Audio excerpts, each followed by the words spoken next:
Welcome to Hypnotic Authenticity. My name is Chris. I'm a practical, grounded hypnotherapist. I'm based in Switzerland, and this is a space that I have created to foster a genuine sense of inner settling, a place to harmonize with yourself and bring about the improvements to your well-being that, I don't know, maybe perhaps you thought were literally impossible. So my episodes are an invitation to reconnect with all that is alive inside you, to examine the stories that you live your life by, and to maybe soften the edges of what it is that you believe yourself to be in order to create a bigger, broader, more expansive sense of your personal agency and your personal understanding. So I'm going to be talking about identity, about existence, about self-resonance, self-harmony, about authenticity.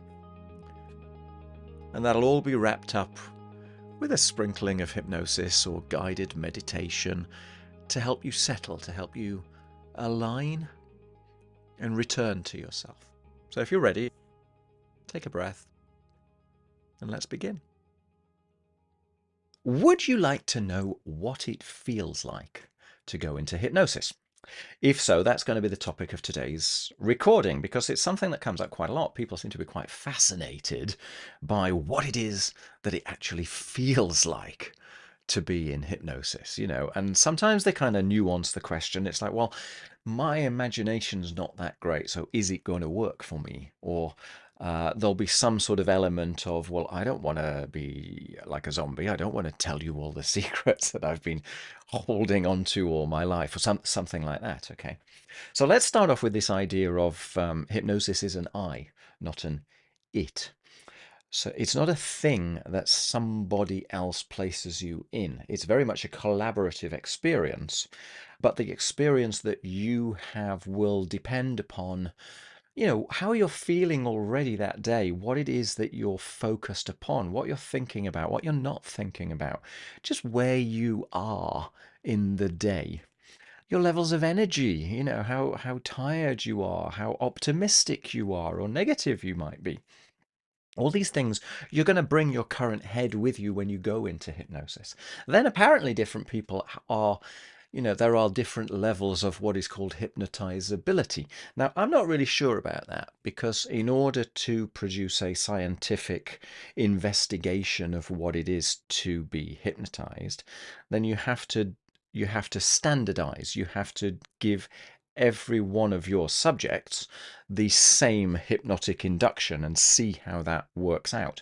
And so, maybe I'll explain that to you a little bit later, but you're by definition going to end up with a whole variety of different results because people respond in different ways to certain things. But anyway, if we say that there might be differences in the degree to which at one particular time certain individuals may go into hypnosis or not, that you're going to go in with your current level of historical understanding and experience as to what it is. You're going to go in with your current set of fears and wants, and you're going to go in with your intention as to the extent, as to the degree to which you want to immerse yourself in the process. So there's a lot of variables going on. Let's maybe play around a little bit, since everybody's different. So what I would suggest, obviously, I'll lead you through a couple of examples to show you maybe the range of experience. So please do not watch or listen to this whilst driving, whilst operating machinery. Only do so when it's kind of safe and appropriate to do so. Okay. So if that applies to you, please stop the recording and listen to it at a time when it's safe and appropriate to do so. Having accepted that is, I'm assuming now, the case, let's go with the sort of the very simple example. Okay. And for that, all you need to do really is close your eyes. If you're listening with headphones, that might be more interesting, actually, but it's not necessary. But yeah, if you close your eyes, and I don't know if you're sitting down or standing up or laying down, but however you are, become aware of your body in time and space. Maybe notice your pulse, maybe notice your posture, maybe notice if any particular muscles are loose or tight, and then focus on your breathing, taking a good deep breath. Hold the breath, and then let that breath go. And with your eyes closed, just that moment of stillness. Maybe you can sense a settling inside of you, and then when you're ready, just open your eyes. For some people, that's how it feels. That's kind of as far as it goes. They have a sense of inner focus, maybe you want to say. Maybe life becomes, just for a moment, a little bit quieter, a little bit simpler. But you are completely there, you're completely aware, you know you've got your eyes closed, you know you can open your eyes at any moment, and you're just kind of looking around inside of yourself. So sometimes maybe that's it. Maybe that's as deep as it goes. But let's try this. So imagine that you're going to the cinema. You're going to see a film that you've been looking forward to for a couple of months. Maybe there's been a massive build-up of hype around this film, and the reviews have come out, and it's a fantastic film, and everybody's thrilled to bits of it. And you've got your ticket, and you arrive at the cinema. And maybe you have to show your ticket. Maybe you have to go up some escalators, the magical escalators of joy. And then you come up to the top, and maybe there's a concession stand, and you can smell the hot dogs and the popcorn and the salty popcorn and the sweet popcorn. And there's a whole range of multicolored bright sweets and maybe different soda fountains, who knows what. And maybe you get something, maybe you walk on through, and then you find the number, golden number for your screen, and you walk into that little tunnel, find yourself in the darkness, your eyes start to adjust. There's the big screen in front of you, all the chairs. You have to find your particular chair. Imagine that you can find the chair right in the middle of the whole of the range of seats. It's a particularly comfortable, big, deep, roomy, comfortable chair. Smack in the middle of the row, you're about 10, 15 rows back. It's all quiet around. There's a few people, but they're kind of far away and you don't really notice them. And you're able to immerse yourself in this moment. And you have the sense of anticipation that the film is going to begin. And maybe there's even a story inside of your mind of what it's going to be like because you've read a couple of reviews. You don't really know, but there's that sense of anticipation, sense of excitement. Okay. And I don't know, maybe there's a curtain across the screen, or maybe the screen is just one of those big metal IMAX screens, and there are stereo speakers going all the way to the back of the room, and they're all starting to do their own things. Okay, and then imagine that the film begins. Okay, when the film begins, there is usually a sort of an implicit mental process that goes on, and an implicit bodily process that goes on, which says, right, I am sat here now to watch a film. I know it's make believe. You know, it's a little bit like a long time ago in a galaxy far away. You instantly kind of choose to suspend that critical faculty, to suspend your disbelief, and just enjoy, an hour and a half, 2 hours, 3 hours of make believe. You find yourself at ease. It's just a story. Your body kind of settles into the chair. Maybe you take a nice deep breath. It's like, okay, I'm going to enjoy this. I'm going to forget about my thoughts, my troubles, whatever it is that's on my list of to do, all that nonsense. Just for a moment, I'm going to enjoy this film, and that's enough for me. So you have that sensation of choosing to shift your state. And that is very important. There is a direct parallel between that and what goes on in hypnosis.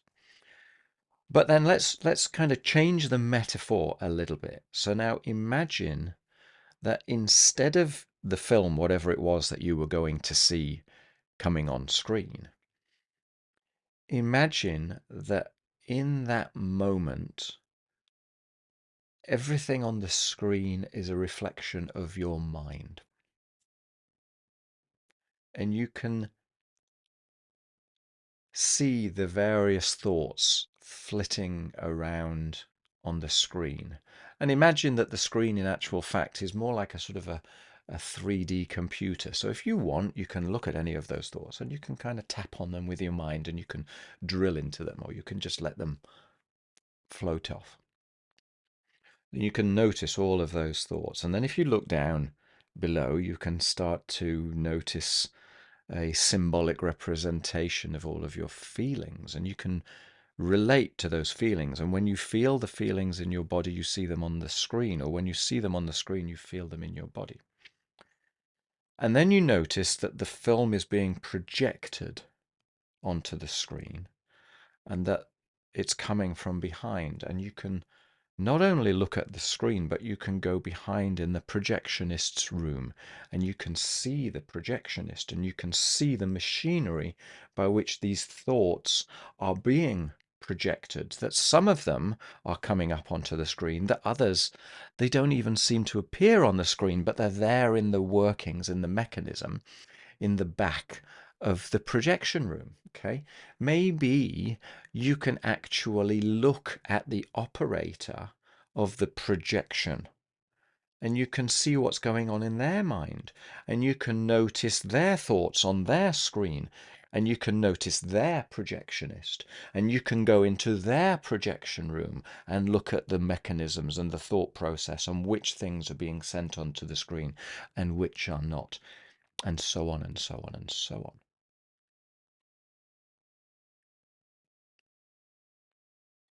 Does that give you an idea of the potential experience of placing yourself in hypnosis is? So you're finding this deeply immersive, recuperative, restorative experience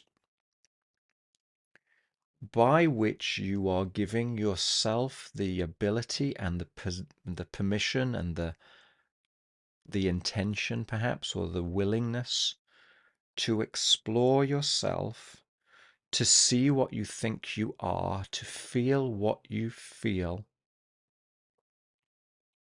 to notice what you notice and to question what you notice, to start to see the machinery which is involved in the whole process of making the meaning of the stories of your mind. And you can explore that almost like you are Indiana Jones and an adventure, and you're safe. Maybe that makes sense to you. So hypnosis, in a way, is sort of exploring the cinema of your mind. Now, the depth to which that experience will be immersive, right? The degree to which that will be immersive depends on a number of things. So when I work with someone in a hypnotic session, it's not like I am just placing someone in hypnosis as if I am the operator and they are the subject. It's not like that. It's a collaborative experience. It's almost like a symbiotic experience. My job is to observe what is going on in you. It's to calibrate where you are in the process. It's to utilize whatever you are doing to help you experience the experience to the degree that is right for you in that moment, based upon where you are already at. So what that means is that the rapport between you and I is absolutely critical. So when you're finding someone to work with in a hypnotherapeutic session, Rapport is absolutely critical. You want to work with someone who you kind of have the feeling in your gut that they get you, that it feels safe to expose yourself with that individual. I'm not saying that you're going to cry with them, but just imagine that you wanted to cry. Would you feel safe with that individual to do so, right?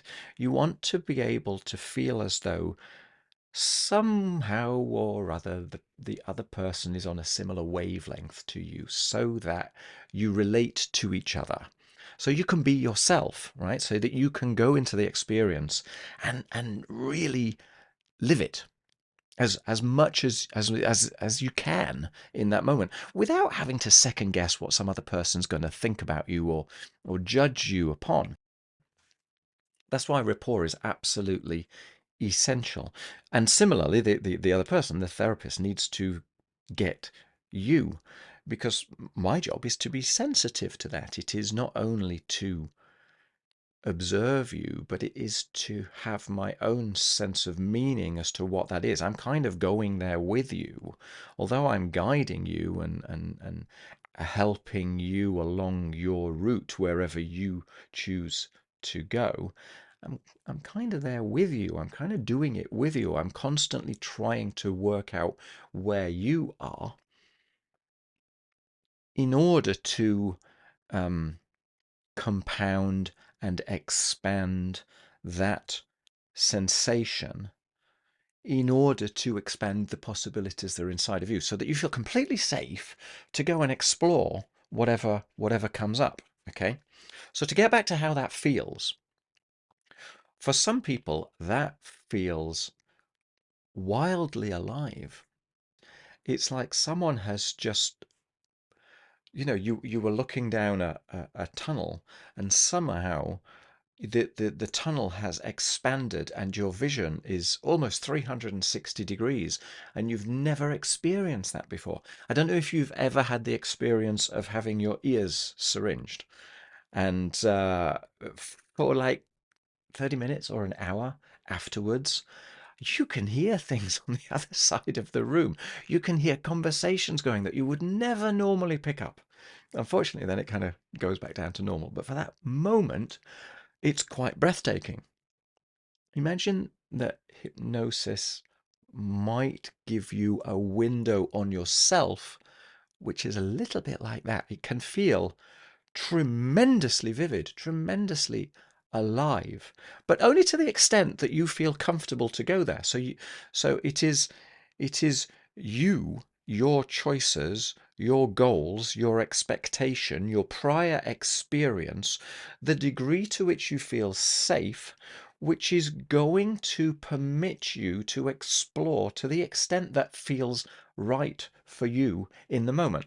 So that's the reason why these things, you get better at them, because the more that you do this, the more you start to understand yourself, and the more bandwidth you're prepared to permit yourself. Anyway, end result is you end up with a deeply immersive experience. But that's still not everything.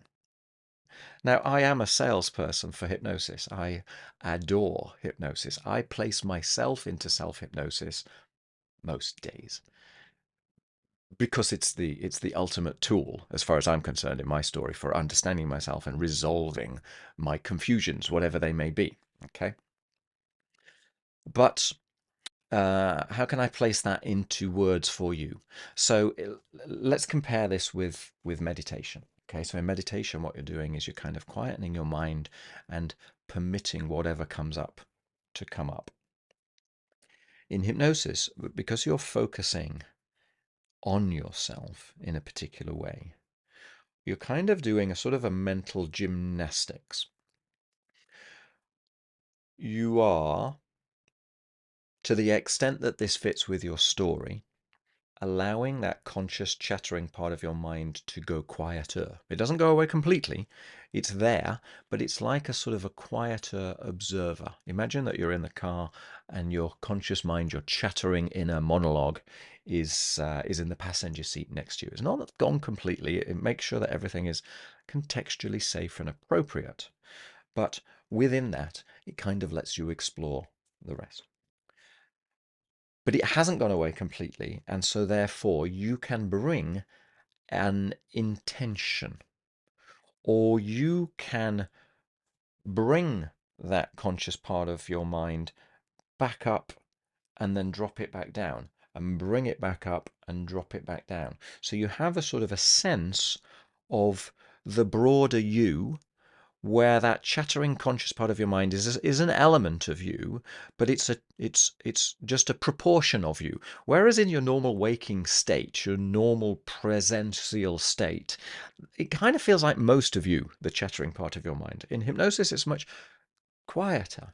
It's there, but it's like one of 1,000 aspects of yourself. But what this means is that you have the ability to interact with yourself.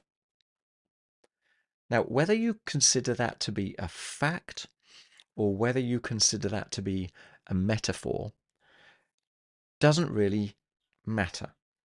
The point is that you can interact with a certain freedom that you don't get when you are consciously trying to think things through. So you may want to explore yourself intellectually, emotionally, physically, spiritually, within the metaphors of what you come to define your sense of meaning and presence. You're able to explore yourself. And so the things that you normally intellectualize, it's as if you've got a million new extra tools behind you. So you're bringing this extraordinary sense of experience and wisdom as opposed to knowledge. And it's all there. It's all available. It's all graspable. It's all within reach. So you can come with an intention, you can come with a particular goal in mind. You can say, well, look, such and such happened and I was really confused. Or I need to make a certain decision and I'm stuck in between the two. Or I just need to recuperate. I just need 10 minutes to relax and restore my batteries. Or I need to understand someone else's perspective that I don't understand. And so I want to kind of place myself in their shoes. Or there's something that I am focused so intently upon that it's stopping me from focusing upon all these other things. Or, there's 1,001 things. I've got toothache and I'm going to go to the dentist and fix it, but I can't do that for 2 days' time because the dentist doesn't have space. I need a way to get on with my life for those 2 days whilst not focusing to the screaming extent upon the toothache. And so you can divert your attention. You can basically choose where you are shining your torch of attention in order to help you. And that can be in something very specific like that, or it can be in something which is massively, deeply immersive about the understandings that you have about yourself. It can be about finding your trust, your core, your intuition. It can be about examining what you think you are capable of, what you think you're good and bad at. It can be examining the meaning that you have made from experiences that you've been through in the past. The sky is the limit. The horizon is endless. The opportunity set is infinite. And you are in the middle of that.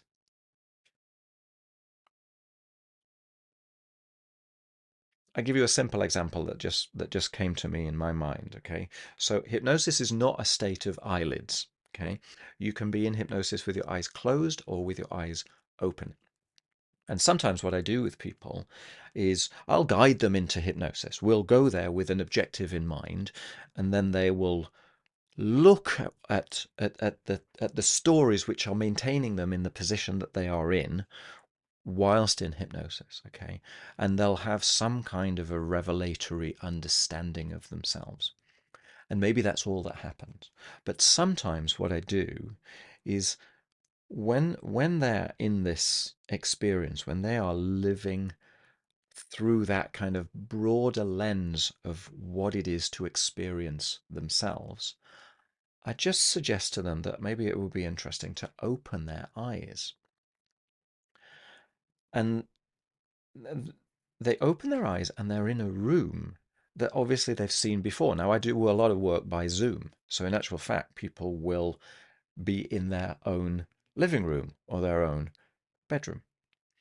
But they are opening their eyes whilst maintaining the state of hypnosis, if you want to call it the state, the figure of speech of hypnosis, the story of hypnosis, whatever it is, they are relating to themselves internally, deeply, calmly, or excitedly, doesn't really matter, but they are deeply connected with themselves, and they've had that as a very, very deeply internally focused experience. And then they open their eyes and they look around what they think they know. They look at what they think they've already seen that is so familiar. And the thing which is wild, wild about it is the look upon someone's eyes when they see what they already know. And the expanded awareness suddenly goes from just being the internal experience to being everything around them. And they are looking at the things that they thought they knew like a child, with new eyes, with expanded vision, with expanded thought processes, as if everything is free to be reconsidered. And the reason I brought that up is that sense of freedom. And when I say that, I can feel it in my body. There is a tingling sensation in my body. The sense of freedom to release yourself from whatever it is that maintains you kind of defined by your current story. As I say, it's not as if your conscious mind disappears completely. It's still there. So it still knows what's going on. You're not going to fly off a cliff edge and go, la la. That's not how it works. But what you are doing is you are feeling safe enough to re-look at everything that you thought you knew and you saw. It's like you can re-evaluate the things that you thought you knew. And suddenly it's not even what's inside of you that is applicable to, but everything, the entire world. And so you have your own experience of that. You will notice the meaning behind the meaning. You might even get to the point of realizing the difference that makes the difference. You explore the boundaries of what you thought you knew, of what you thought you were sure of, and you start to see that they are more flexible than you thought. They are a little bit more porous. The possibility that you were slightly less sure in your definition than you thought. And so the expanse of possibilities, right? The field of potential at that moment is wide open. And the feeling for that is wildly freeing and truly alive. It's a moment when you can notice beauty. It's the moment when you can notice the purity of what you are, what you feel, how you process your organism in its entirety as a congruent, solid but fluid, beautiful, loving, kind potential, maybe. The image in my mind right now is of all the chains falling off of you and just dissolving into the ground. Which doesn't mean that you're free from the responsibilities of life, let's say, but you are freeing yourself of the chains by which you define your inner experience. If you go there, then the experience in hypnosis is one of an incredible lightening, of an incredible release of joy, even, perhaps of peace, even. Your conclusions will be your conclusions, but they will occur with a wider potential bandwidth than normally you do in your kind of, whatever you want to call it, your normal conscious state, because the stories that maintain your normal conscious state have just, for a moment, relaxed away. And if you can notice the difference that makes the difference, well, then once that wedge has been opened, the mind expanded can never snap back. So when you emerge, if you want to call that, from hypnosis, the knowledge, the discoveries that you made there, you can't put that back in a box.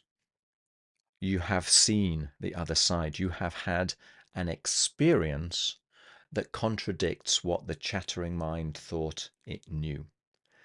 And when experience contradicts with what you think you know, you have to shift your worldview, even if only a tiny, tiny amount, right? Even if that hinge is very, very stiff, it's very rusty, and it hasn't been moved for a long time. When experience contradicts it, you kind of have to chew on it. And sometimes that happens directly in the hypnotic experience. Sometimes it happens in a dream the following night. Sometimes you wake up the following morning and go, that's what that means. That's what I was chewing on. My conclusions from years ago, they weren't right. Any of this kind of deep realizations by which you define yourself become looser. And so your definition of you, your definition of your place in the world, the definition of your capabilities, the definition of what you thought you knew and your understandings, your need to control the situation, your fear of getting out of hand, any of this and a million other things are somehow freer. They are looser. They are lighter. They are more joyous. They're more beautiful. You can see the beauty inside of yourself. You can trust yourself. You can know your inner intuition, your inner compass. So ultimately, it is a joyous gift. I'm not particularly religious, but it feels like a gift from the gods. It feels like something that permits you to look at the world around you with fresh eyes, like you never ever thought before. I think that's sufficient on how hypnosis feels. So the conclusion is find someone who can guide you into hypnosis that you have a sense of trust with, that you have a sense that they get you, that you feel able to be yourself around them, that you don't feel as though you need to show off to them or show up to them or pretend to them in any way whatsoever. You can be yourself with them and you can use their skill to get you where you want to go freely. To do that with an open-minded sense of curiosity, because your experience from one time to the next will be different. Your experience will become more immersive the more you permit it to do so, which means the more experienced you become, the more at ease with the process of going into hypnosis you are. the more immersive that process will become, the more you trust yourself, the more you're able to explore the perimeter of what you think is you. And so the sensation is deeply explorative. It is deeply comforting. It is freeing. It is releasing. It is knowing or maybe remembering. And you end up feeling at one, maybe with yourself, maybe with everything around you. You end up able to understand the projectionist, to go back to the cinema metaphor. You get to see behind the stories of your mind, and you kind of discover what I consider the self, the one behind the one. And that it brings such a divine sense of humility that you are able to discover self-acceptance, self-esteem, self-confidence, inner freedom, authenticity, appreciation,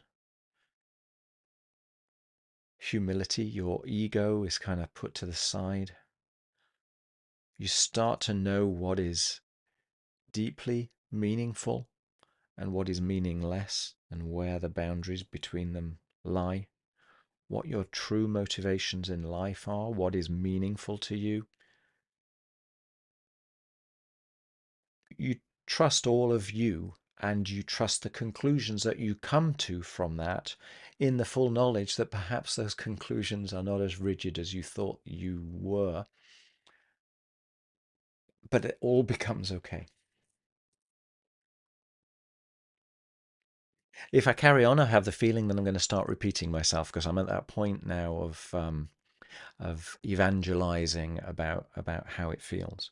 But the crucial thing is that that feeling gives you the permission to explore yourself, to understand the meaning inside of you, to understand the stories which entrap you, and therefore to be able to resolve so many things in life. So many things in life.